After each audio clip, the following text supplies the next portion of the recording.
So welcome back to LungCast, the monthly respiratory health podcast series from the American Lung Association and medical news site ACIP Live. I'm your host, Dr. Albert Rizzo, Chief Medical Officer of the American Lung Association. Before we introduce our guest today, just a reminder that LungCast is available on all your favorite streaming platforms. You can subscribe to @LungCast on YouTube to get new and archived episodes, as well as interview segments and episode highlights as they come out. A link to the show page, as well as the American Lung Association and hcplive.com homepages for LungCast, can be found in each episode description. And for those of you who prefer a podcast, you can subscribe to LungCast on Spotify, Apple Podcast, and your favorite listening platforms. You can also register for more respiratory news and insights at both lung.org and hcplive.com. Today's guest is Dr. Thomas File, who is the Distinguished Physician of the Infectious Disease Division and the Antimicrobial Stewardship Program at Summa Health in Akron, Ohio. He is also Professor Emeritus of Medicine and Master Teacher of the Infectious Disease Section of the Northeast Ohio Medical University. His research interests include randomized clinical trials for safety and efficacy of new antimicrobials, community-acquired pneumonia, and the impact of new diagnostics and antimicrobial stewardship on patient outcomes. He's very involved in the antimicrobial stewardship. Dr. File has been active in the Infectious Disease Society of America throughout his career, having been president of the society and serving on several committees. He was also chair of the Practice Guidelines Committee from 2005 through 2008, and a member of the board of the IDSA from 2008 through 11 and 2017 to 2022. Thank you for joining me today, Dr. File. Well, hi, Dr. Rizzo. It's certainly a pleasure to be with you, and I thank you for inviting me to join this podcast. Thank you. I'm glad you're here. I believe the most recent guidelines on the diagnosis and treatment of community-acquired pneumonia were put out by the American Thoracic Society and the Infectious Disease Association back in 2019. And at that time, they updated several recommendations from the 2007 guidelines, almost 12 years earlier. Now, I hope we can highlight some of those changes during our discussion today. Since the guidelines were published in 2019, I believe you were part of a multidisciplinary group consisting of 12 individuals selected for their clinical expertise in antimicrobial stewardship and infectious diseases, and have helped develop an updated clinical pathway that was finalized this past September in 2023. I believe there were several sections in that update. The first was the criteria for defining the severity of community-acquired pneumonia. Now, does the updated guideline use prediction tools similar to those used in the past, such as the Pneumonia Severity Index or the CURB 65? And can you comment on the current criteria in the update and their utility if there are times when one tool may be better than the other?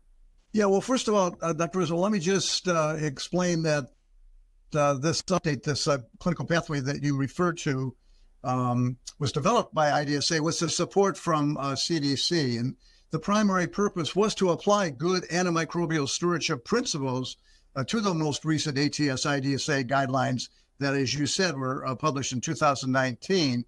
And we also added some daily recommendations for management rather than just for initial evaluation. So it's a little bit unique from that aspect, that clinical pathway. But now to go to your specific question, both the ATS-IDSA guideline as well as that clinical pathway use the decision analysis tools to which you mentioned for severity of infection to help decide on site of care. And the pathway that specifically was used in the clinical pathway was the CURB 65, which you mentioned, which, as you know, is an acronym. And the C stands for confusion, the U for urea or BUN, R for respiratory rate, which is 30 or greater, B for blood pressure, less than 90 systolic. You'd get a point for each of these, and then age 65 or older. And generally, if you have two of these five, it would be recommended you come into the hospital for optimal management. And I say that because that clinical pathway deals primarily with patients who are admitted to the hospital. The other tool that you mentioned, the PSI, Pneumonia Severity Index score, it's more comprehensive, in some ways more accurate, and we actually use that in our clinical trials to stratify our patients. But it does require evaluation of potentially 20 different aspects of the patient. So it is a bit more comprehensive. That's why in clinical practice, it's just more feasible to use that Curve 65. Makes perfect sense. That's great. Now, another section of the update dealt with diagnostic tools. Can you please address the diagnostic tools that are discussed in the update algorithm? And I suspect some of these have changed because of the pandemic and the increased availability of PCR testing. Well, yes, actually, from my perspective, I think one of the most significant advances recently has been the development of these rapid molecular tests that allow us identification of a potential pathogen literally within hours, and therefore can allow us a pathogen-directed management of these patients. And we do suggest that in that clinical pathway, that if institutions have this available, we recommend to use it. Now, I have to acknowledge this is an enhancement to the ATS-IDSA guideline, because that guideline was obviously published pre-pandemic. And I think we've learned a lot from the COVID pandemic. One of them is the awareness of monomicrobial viral infections being an important cause of patients who, at least adults, who are admitted to the hospital with community-acquired pneumonia. Maybe 25, 30% of patients now that we have these molecular tests, we're identifying viruses as the sole cause.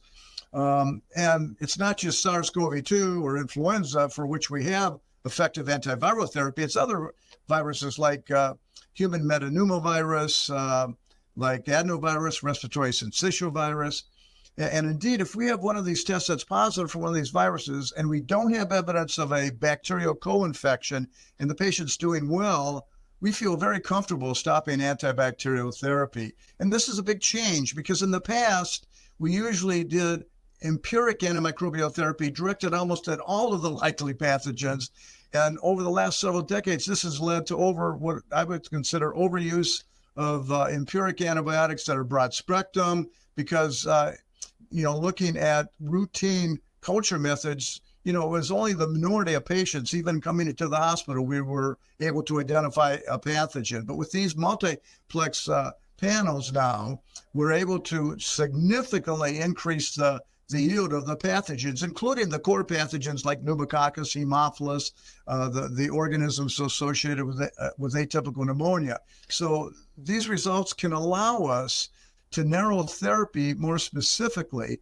And this is really good for antimicrobial stewardship, because with more narrowed therapy, we tend to disrupt the normal less, okay? And that can lead to less adverse events, less such as C. diff, and less resistance. And actually, as I point out to my colleagues and my patients, a normal, or at least a healthy microbiome is extremely important to keep patients healthy, because it's really important in maintaining a good immune system, okay? So having said that, I acknowledge that there are some considerations or concerns about these newer molecular tests. One of them is, they're very sensitive. So are we identifying just organisms that are colonizing the patient, the upper respiratory tract, versus true pathogens? But I think as we get more information, more experience, that we'll be able to interpret these tests very accurately. And actually, in doing so, in general, what we found is that it generally leads to less expensive antibiotics and actually less duration of antibiotics. So it sounds like you're a big fan of the PCR tools and the further development and use. It's great. Right. I'd also like your opinion on another test, the use and the timing of a procalcitonin level. We know that several biomarkers exist for detecting infections such as white blood cell count, C-reactive protein, SED rates, and the procalcitonin has been a significant part of the evaluations of the past decade to become a high negative predictive value for bacterial infections. And consequently, I believe it's emerged as a good tool, as you say, for antibiotic stewardship, as other things have been, aiding in the reduction of the inadvertent antibiotic administration. Any further comments on the procalcitonin levels? Yes, actually, I'm a very strong supporter of the use of the procalcitonin as a biomarker to assess the status of a patient and the clinical course of a patient. And as you know, the procalcitonin is specific for being elevated in systemic bacterial infections because of certain cytokines that are produced in bacterial infections. And also, it's actually decreased in viral infections, also because of specific cytokines associated with viral infections. But what makes it very helpful and useful is that it's timely response to the infection. So with an onset of active bacterial infection, it will rise quite rapidly. And I'm talking about within 4 to 6 hours.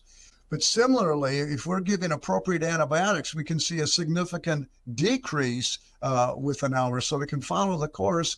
And what we found is that that's been very helpful in being able to make the decision about stopping antibiotics, because there's good information and good data of certain thresholds. And one of the findings is that if you have a peak procalcitonin and you see a drop by more than 80%, there's good evidence that we could stop antibiotics because the infection is controlled.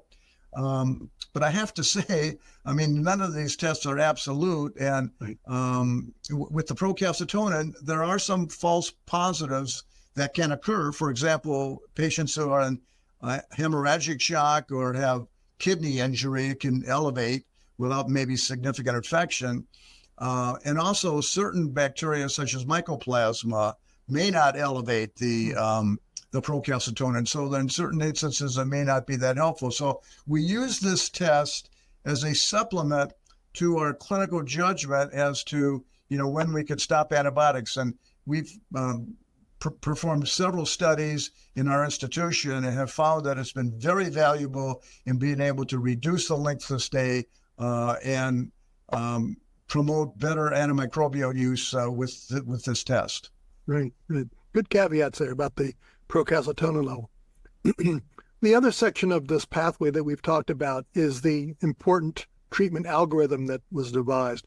Can you kind of walk us through that algorithm, noting the distinction between the sites of care that you talked about regarding severity, and also noting that the algorithms are heavily based on whether or not MRSA or Pseudomonas are part of the consideration in the differential diagnosis? Can you walk us through that? Yeah, sure. Actually, in this pathway, I mean, for empiric antimicrobial therapy, we certainly target the core pathogens such as pneumococcus, Haemophilus, the organisms associated with atypical pneumonia. But as you said, we also indicate the need to assess for risk factors for MRSA, risk factors for Pseudomonas, and other more resistant, pathogens.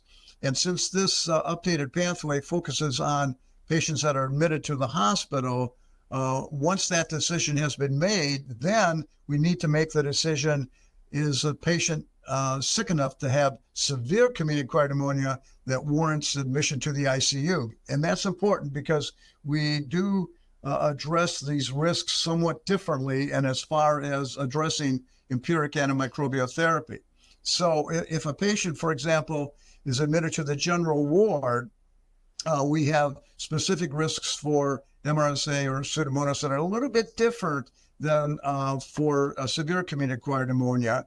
And the rationale for that is that the risk of inadequate empiric antibiotic therapy for clinical outcome is much greater in severe community-acquired pneumonia. So we're much more likely to at least empirically cover these pathogens until we get the results of some clinical studies. So for the non-severe patient going to the general ward, the risk for MRSA is listed in the pathway is a prior culture positive for MRSA. Whereas for severe CAP, those going to the ICU, it would be in addition anybody who was previously hospitalized. Thus, it's more likely that we're going to use anti-MRSA therapy in these ICU patients, and the usual options are going to be vancomycin or linezolid.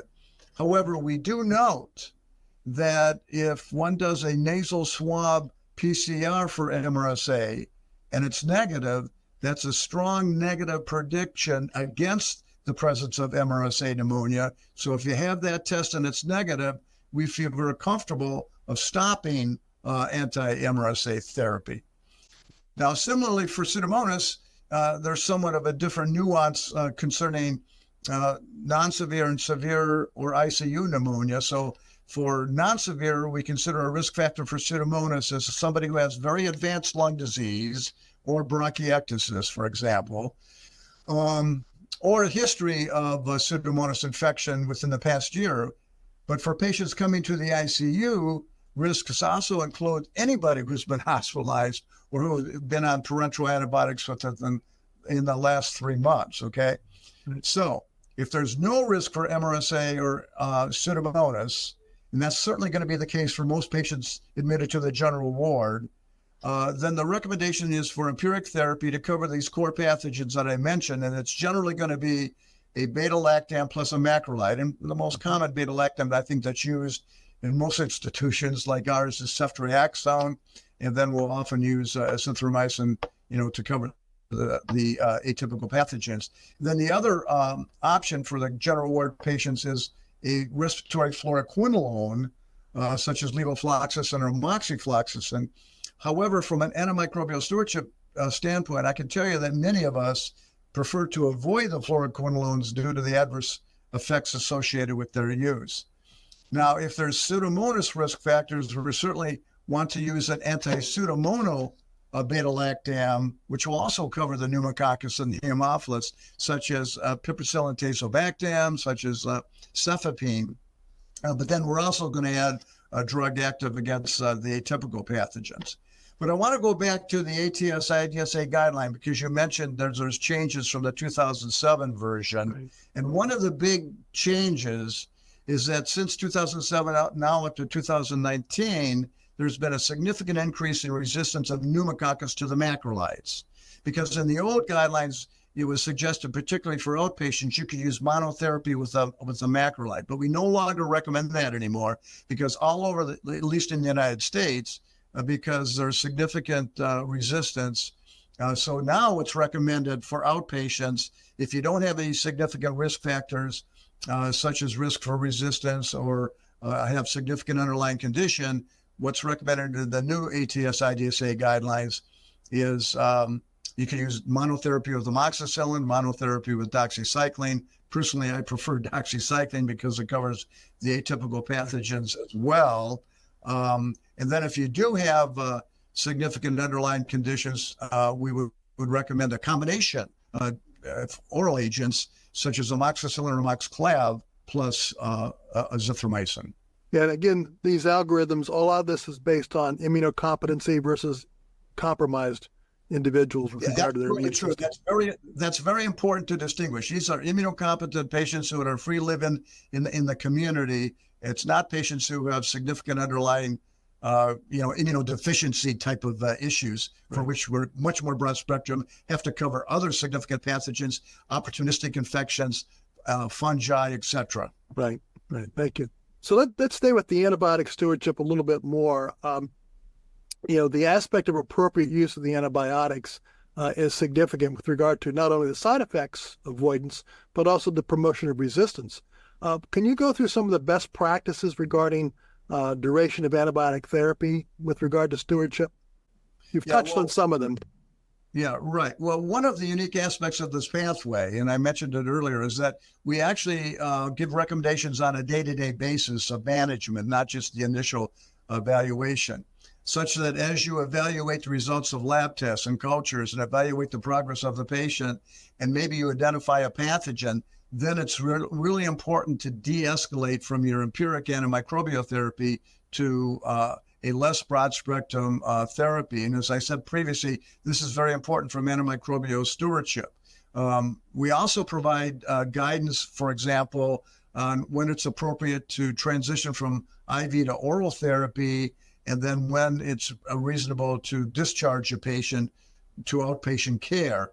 And then finally, to answer your last question there about duration, we do give recommendations of duration of therapy. And this has changed quite a bit in the last 2 or 3 decades, where we can recall, I think, that it was very common to treat for 2 weeks with antibiotics, even if patients were doing well. Well, now there's good information and evidence, randomized clinical trials, et cetera, to show that if a patient, particularly, let's say a patient in the general floor, if they're doing well and they've reached clinical stability by 72 hours, day 3, that maybe that's all you need. That day three, the 3 to 5 days could be quite adequate for duration of therapy for these patients. So I think this is a significant change that indicates that we don't have to treat as long as we did before, as long as the patients are doing well. Right. With future speculation, do you see any changes in the therapy for community-acquired pneumonia based on new therapeutics that may be on the horizon, new antimicrobials? Yeah, right. I always think it's important for us to have new antimicrobial agents available, if for no other reason, just to reduce the pressure on the standard options that we have, to have more options available. And there's always going to be some patients who, for some reason, cannot tolerate beta-lactams, have problems with macrolides or even the fluoroquinolones. And there are a couple of new agents that have been approved by the FDA, have been well studied, and are available for community-acquired pneumonia that cover all the key pathogens. And I'm naming two. One is lefamulin and the other is omadacycline. Both of these are available IV and oral. However, lefamulin is not presently available, but these are two additional options where one would be, certainly available to us now, and that's omadacycline. But in addition to newer antibiotics, there's much interest in looking at other therapeutic directions. I mean, for example, modulating the host response. And there's significant information over the last year, actually, about the use and the benefit of steroids, glucocorticoids, in patients who have severe pneumonia associated with better outcomes, including mortality. And then there's also interest of targeting specific virulence factors of pathogens that might be of interest in the future. So switching gears a little bit, we know that the important role of the healthcare provider is certainly to treat, but also to prevent diseases when possible. Today's clinician is now armed with several vaccines that could help prevent the development of respiratory infections or community-acquired pneumonia. And among them, you've mentioned, pneumococcal, but we also have influenza now, RSV, and COVID vaccines.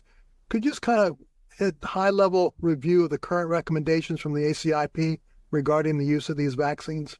Yeah, well, first of all, let me just say that all these mentioned vaccines are disease-preventing and potentially life-threatening, particularly in patients that have underlying lung disease. And certainly I recommend to all patients for whom these are indicated that they should receive them.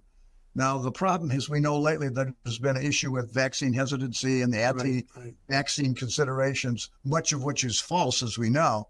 But the best way for our patients to receive these vaccines, to accept the vaccines, is for us as caregivers to give strong recommendations about their use, because we know that that's the most motivating factor for patients to receive the vaccine if their care provider gives a strong recommendation. So having said that, let me just say, rather than going to specific recommendations with each of those vaccines, because it's quite variable based on several factors, I would just prefer to refer our listeners to go to CDC, the ACIP recommendations. CDC regularly gives recommendations in chart form based on age, based on underlying condition, which are relatively easy to follow. And they provide guidance on how to administer, when to administer, should a booster be given. So my advice is to stay tuned to these recommendations. Right. Awareness is the most important thing. That's great advice. So I wanted to kind of close the interview on topics of a recent article you had in the New England Journal of Medicine back in August of 2023. At the end of that article, you talk about some areas of uncertainty. And I was wondering if you could give us a few comments, particularly on those related to the lung microbiome, the evolving technology of PCR that you've talked about, and also the link between the community-acquired pneumonia and cardiovascular disease. Yeah, all of those are very important. Let me just go through those one by one. I mean, as far as the role of the lung microbiome, I mean, we really need to know more about its role in health and in disease. I mean, we used to think that the lower respiratory tract, particularly the lungs, were devoid of microorganisms, but we now know there is actually a lung microbiome. And when we disrupt that, just like when we disrupt the gut and disease. And so I think we need more information here of how we can protect that and what its role is in lung infections. Now, secondly, I mentioned that we feel very strongly that these molecular tests, the PCR tests, are very helpful in our management of patients with community-acquired pneumonia and identifying a pathogen. But we need more studies to truly evaluate the clinical impact and the cost effectiveness. So we need more of that.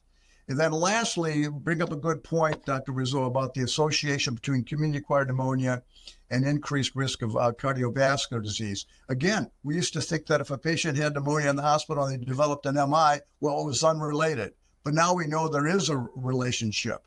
And so we need further studies to gain a better understanding of this relationship so we can develop interventions maybe aimed at reducing this cardiovascular risk, as well as the risks of other sequelae of community-acquired pneumonia. Right. So more research is needed.